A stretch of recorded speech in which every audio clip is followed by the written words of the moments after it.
Hello friends, આજે આપણે બનાવીશું પનીર મસાલા પાવ. જો તમે બર્ગર પીઝા ખાઈને કંટાળી ગયા હોય તો આ નવી રીતથી ફટાફટ બનાવીશું 10 મિનિટમાં મસાલા પાવ. હવે પેનમાં 2 સ્પૂન બટર એડ કરી તેને સારી રીતે ગરમ થવા દઈશું. તેમાં 8-10 કળી લસણની કટ કરેલી છે તે એડ કરી 2 મરચાંના ટુકડા એડ કરીશું.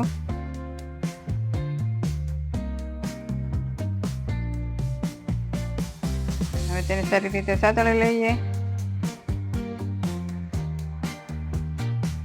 આ રીતે બધું શાકભાજી ઝીણું કટ કરેલું છે. હવે તેમાં 2 કાંદા એડ કરીશું. 2 મિનિટ સાતળવા દઈ.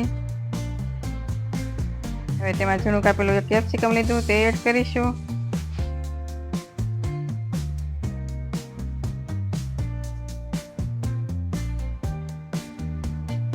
અડધી સ્પૂન હળદર પાવડર, 1 સ્પૂન લાલ મરચું પાવડર, અડધી સ્પૂન ભાજી મસાલો,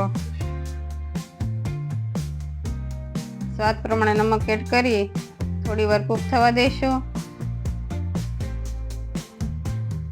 હવે તેમાં 1 ટમેટું એડ કરીશું. એ ઝીણું કટ કરીને લીધું છે. જો તમારે પ્યુરી એડ કરવી હોય તો તમે પ્યુરી પણ એડ કરી શકો છો.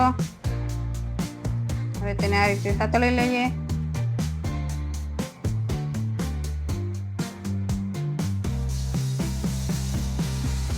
હવે તેને ઢાંકણ બંધ કરી દેવી 2 મિનિટ માટે, એટલે શાકભાજી સારા કૂક થઈ જાય.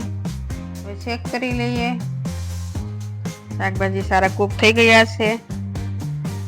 હવે તેમાં 1 બોઇલ કરેલું બટેકું એડ કરીશું. તેને મેં સારી રીતે મેશ કરી લીધું છે. હવે તેમાં 2 સ્પૂન ટોમેટો કેચઅપ એડ કરી સારી રીતે મિક્સ કરી દેશો.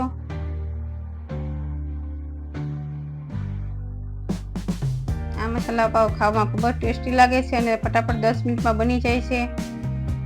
તો આ રેસીપી તમે જરૂરથી ટ્રાય કરજો.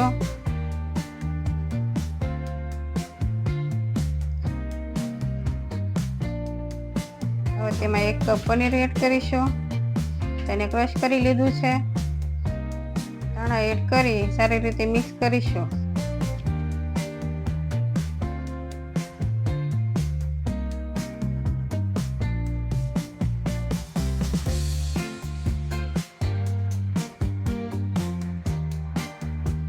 હવે પેનમાં 1 સ્પૂન બટર એડ કરી તેમાં લાલ મરચું પાવડર, થોડો ભાજી મસાલો એડ કરી પાવને શેકી લેશું બંને બાજુ. પાવને આ રીતે મેં કટ કરી લીધા છે. હવે તેને સારી રીતે શેકી લઈએ.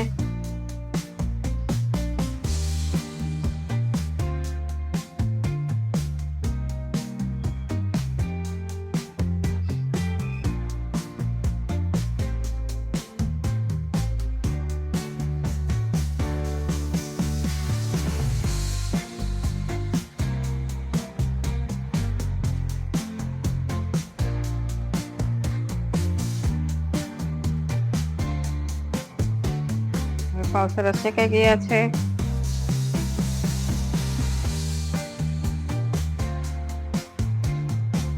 હવે પાવ ઉપર ગ્રીન ચટણી લગાવી.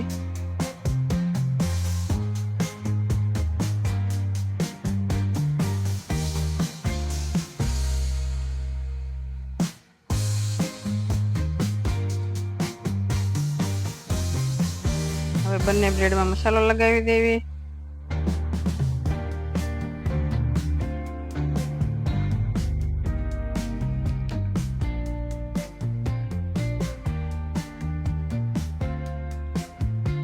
ઉપર ચીઝ લગાવી. હવે બ્રેડનો બીજો ભાગ છે એ આ રીતે મૂકી દઈશું. હવે પેનમાં 1 સ્પૂન બટર એડ કરી પાવને શેકી લેશું.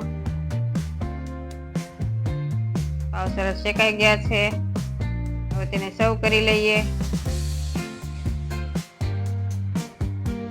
તેને ચીઝથી ગાર્નિશ કરીશું.